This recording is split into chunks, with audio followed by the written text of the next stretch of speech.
بسم اللہ الرحمن الرحیم۔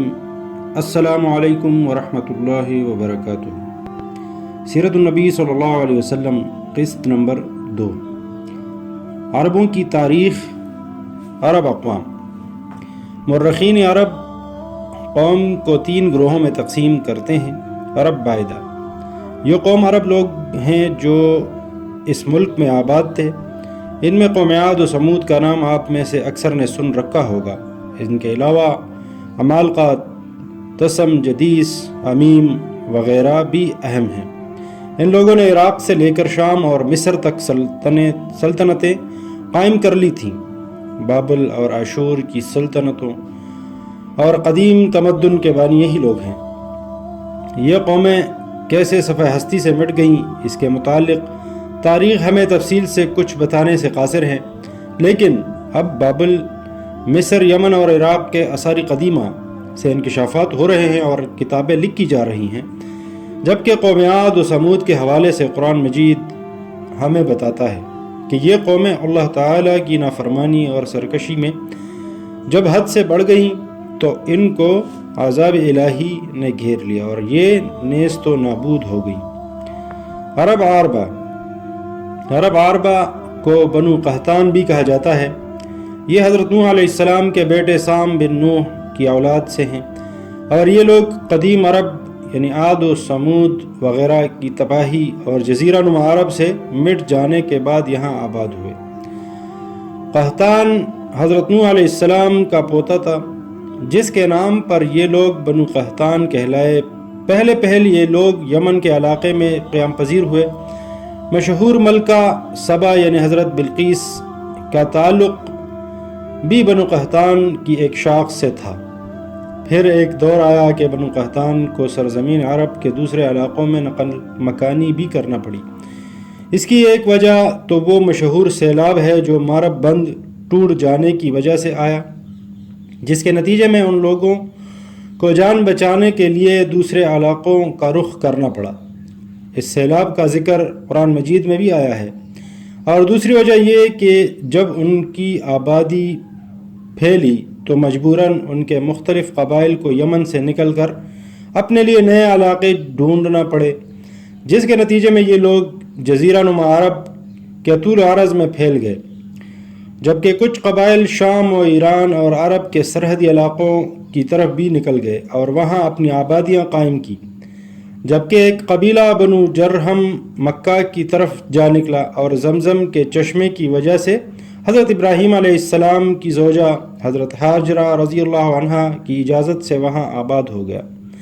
بنو قحطان کا ہی ایک قبیلہ ازد کا سردار ثعلبہ اپنے قبیلہ کے ساتھ یثرب یعنی مدینہ کی طرف آیا اور یہاں جو چند خاندان بنی اسرائیل کے رہتے تھے انہیں مغلوب کر لیا، قلعے بنائے اور نخلستان لگائے۔ اسی کی اولاد سے اوس اور خزرج مدینہ کے 2 مشہور قبیلے تھے جن کا تاریخ اسلام میں بہت اونچا مقام ہے۔ عرب مستعربہ۔ سرزمین عرب پر اس سب سے آخر میں آباد ہونے والے بنو اسماعیل تھے، انہی کو عرب مستعربہ بھی کہا جاتا ہے۔ حضرت ابراہیم علیہ السلام نے اللہ کے حکم پر اپنی زوجہ حضرت ہاجرہ اور شیر خوار بیٹے حضرت اسماعیل علیہ السلام کو مکہ کی بے آب و گیا وادی میں لا بسایا اور خود واپس چلے گئے۔ یاد رہے کہ اس وقت نہ مکہ کی آبادی تھی اور نہ ہی خانہ کعبہ کا وجود۔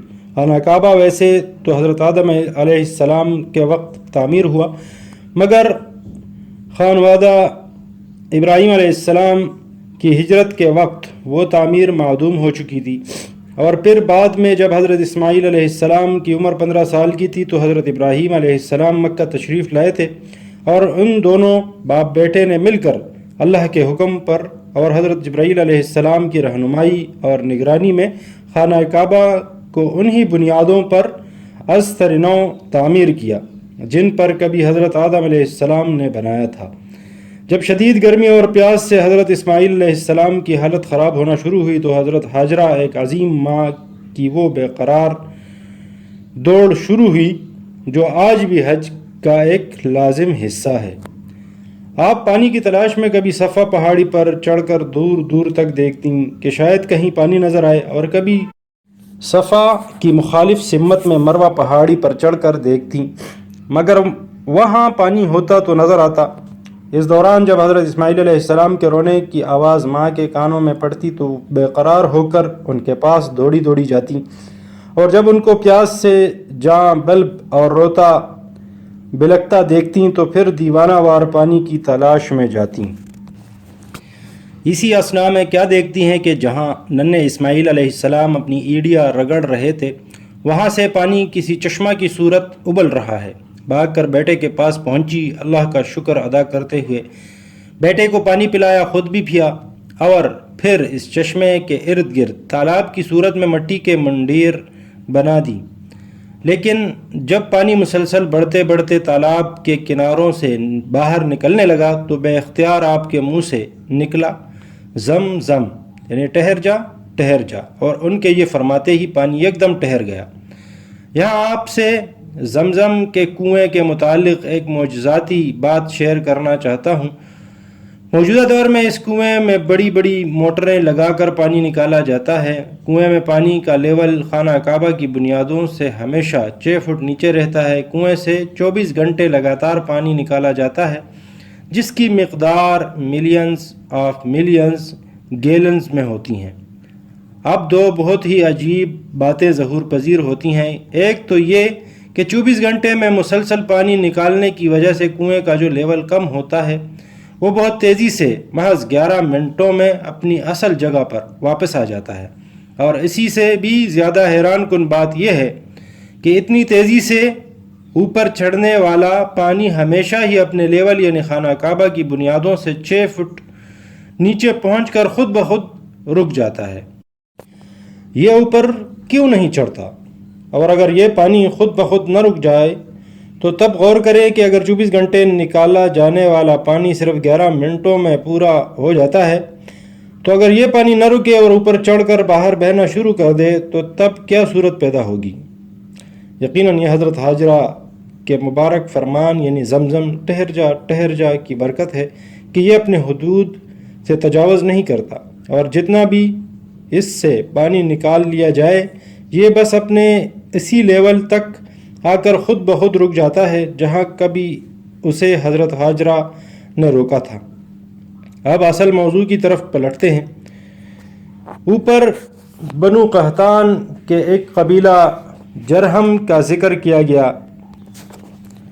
سرزمین عرب کیونکہ زیادہ تر صحرا اور لق و دق پہاڑی علاقہ پر مشتمل ہے اور پانی بہت نایاب ہے تو کسی جگہ آبادی کے لیے بہت ضروری ہے کہ وہاں پانی میسر ہو۔ قبیلہ جرہم جب اپنے علاقہ یمن سے نئے وطن کی تلاش میں نکلا تو دوران سفر جب مکہ کی وادی میں پہنچا تو وہاں ان کو زمزم کے چشمہ کی وجہ سے ٹھہرنا مناسب لگا، کیونکہ چشمہ کی مالک حضرت حاجرہ تھیں، تو انہوں نے بی بی حاجرہ کی اجازت سے چشمے کے ساتھ میں ڈیرے ڈال دیے اور آباد ہو گئے۔ یوں حضرت حاجرہ اور حضرت اسماعیل علیہ السلام کو ایک مضبوط عربی قبیلہ کا ساتھ میسر آیا۔ بعد ازاں اسی قبیلہ کے سردار کی بیٹی کے ساتھ حضرت اسماعیل علیہ السلام کی شادی ہوئی، جبکہ خانہ کعبہ بھی از سر نو تعمیر ہوا۔ یوں مکہ بے آب و گیا وادی سے ایک آباد شہر کا روپ اختیار کر گیا۔